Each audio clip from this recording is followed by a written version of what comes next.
Halo semuanya, kembali lagi di channel Ajimi KSL.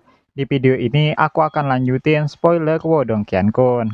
Sebelumnya, Lindong telah menjuarai turnamen klan Lin dan mendapatkan kesempatan untuk mengambil salah satu harta dari klan Lin. Setelah mendapatkan harta yang berbentuk batu, Lindong dan Lin Langtian akan mengikuti turnamen para pemuda di Kekaisaran Yan. Mereka berangkat dan sampai di Istana Kekaisaran. Di Istana Kekaisaran telah banyak orang yang hadir, klan Wang dan juga 3 sekte besar. Pertarungan para pemuda akan diadakan di area Istana Kekaisaran. Beberapa jenius mulai terlihat. Mereka adalah lawan yang tangguh, dan yang paling diperhatikan Lindong adalah Duyun dan Wang Zhong. Duyun adalah jenius dari sekte Lu Surgawi, salah satu 3 sekte besar. Adapun Wang Zhong, dia adalah kakaknya Wang Yan dari klan Wang. Aku jelasin 3 sekte besar yang dimaksud di sini adalah 3 sekte besar di Kekaisaran Yan, bukan 3 sekte besar di Provinsi Dahwang. Seperti sekte boneka, mereka hanya kuat di Provinsi Dahwang, tapi untuk ukuran kekaisaran mereka masih kurang. 3 sekte besar di sini adalah Lu Surgawi, Lembah Kesedihan, dan Raja Barbar.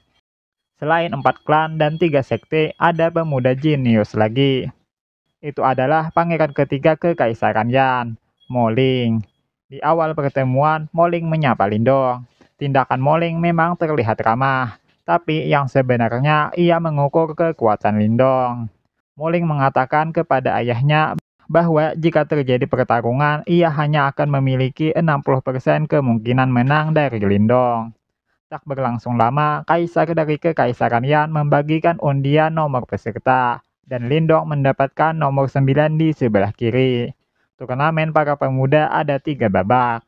Babak pertama adalah pertarungan kelompok, dan sisanya adalah 1 lawan 1. Pertarungan kelompok itu seperti ini. Ada 3 orang mendapatkan nomor 9, dan hanya ada 1 yang bisa memasuki tahap selanjutnya. Jadi, untuk memasuki tahap selanjutnya, Lindong harus mengalahkan 2 orang. Plusnya, lawan Lindong berasal dari sekte yang sama, dan mereka bekerja sama untuk mengalahkan Lindong. Mereka berdua berasal dari sekte gunung. Mereka mengklaim bisa mengalahkan Lin Langtian jika bekerja sama. Tapi Lindong tidak peduli dengan ocehan mereka dan menyuruh keduanya maju sekaligus. Mereka berdua maju dan menggunakan teknik berupa palu untuk menyerang Lindong. Namun Lindong dapat menahan serangan keduanya dengan tinjunya saja. Mereka melanjutkan dengan metode teknik tubuh. Tapi metode teknik tubuh Lindong jauh lebih kuat. Dengan transformasi kera iblis, Lindong mengalahkan mereka berdua. Mereka mengaku kalah dan membiarkan Lindong maju ke tahap selanjutnya. Di tahap kedua, lawan Lindong adalah Huang Ying.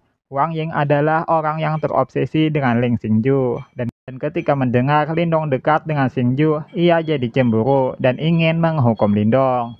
Huang Ying adalah orang dengan kemampuan bersembunyi dan sempat membuat Lindong terluka. Kemampuan Huang Ying adalah kecepatan. Bisa dikatakan ini adalah kemampuan para asasin. Huang Ying bisa bersembunyi dalam bayangan dan sekali-sekali menyerang Lindong. Lindong mulai kesal karena serangan dari belakang. Lindong lalu menggunakan simbol pelahapnya dan melahap semua bayangan yang ada. Ketika bayangan telah terkuras habis, Huang Ying tidak lagi memiliki tempat persembunyian. Dan tentu saja Lindong dapat menemukannya dan menghajarnya juga. Sebelum pergi ke babak selanjutnya, Huang Ying memberitahu Lindong bahwa Lindong tidak memiliki kualifikasi untuk Xingju. Bagi Xingju, Kekaisaran Yan hanyalah semut belaka. Menanggapi itu, Lindong berkata bahwa ia akan membuktikannya. Kekuatan adalah penentu, apakah ia dapat bersanding dengan Xingju atau tidak.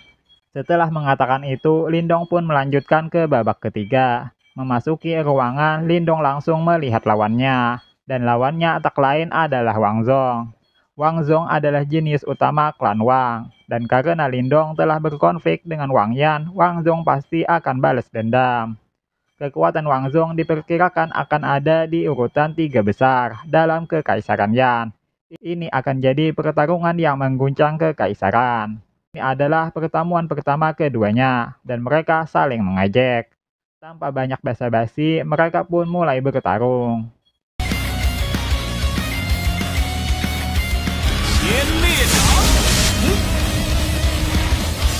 不是，不会放弃的。八祖，我会打败你们人，为你们讨回了灭国的和。看在你与我林氏宗族有一点关系的份上，算什么事？这次我便为你做主，需要你给我做主。 Pertarungan berlangsung sengit dan Wang Zhong memiliki keuntungan dengan tombak darah Asura di tangannya. Lindong yang terus ditekan lalu mengeluarkan artefak jiwanya juga. Itu penjara muncul dan berbenturan dengan tombak darah Asura Wang Zhong. Meskipun Wang Zhong mengaktifkan metode haus darah, tapi Wang Zhong masih bisa ditekan dengan batu milik Lindong. Dan Lindong berhasil melakukan beberapa serangan. Karena telah dibuat malu oleh Lindong, Wang Zhong mengeluarkan kemampuan utamanya. Ini adalah kemampuan untuk bergabung dengan senjatanya sendiri dan lanjut menyerang Lindong. Kemampuan terbaru Wang Zhong benar-benar menyulitkan Lindong, dan Lindong terpaksa menggunakan kembali simbol pelahap, dan ditambah dengan teknik jari surgawi. Dengan kerasnya pertarungan ini, layar monitor untuk melihat pertarungan pun hancur. Dan para tetua klan tidak dapat melihat siapa yang menang dalam pertempuran ini. Dengan hancurnya layar monitor, orang-orang menebak bahwa pemenangnya adalah Wang Zhong. Beberapa tebakan terdengar, dan lalu sebuah getaran terlihat dari pintu keluar. Setelah itu, Wang Zhong memanglah yang keluar, tapi ia tidak sadarkan diri. Hasil ini jelas saja membuat gempar orang yang melihat itu. Wang Zhong dipukuli hingga menerima luka yang serius. Ini adalah hasil yang menyakitkan bagi klan Wang, tapi ini adalah kenyataannya. Turnamen pemuda Kekaisaran Yan akan diikuti oleh 5 orang ini. Lindong akan menjadi salah satu dari 5 orang yang akan dikirim ke turnamen Kekaisaran Yan. Oke, cukup di sini saja. Terima kasih sudah setia menunggu. Sampai jumpa di video selanjutnya.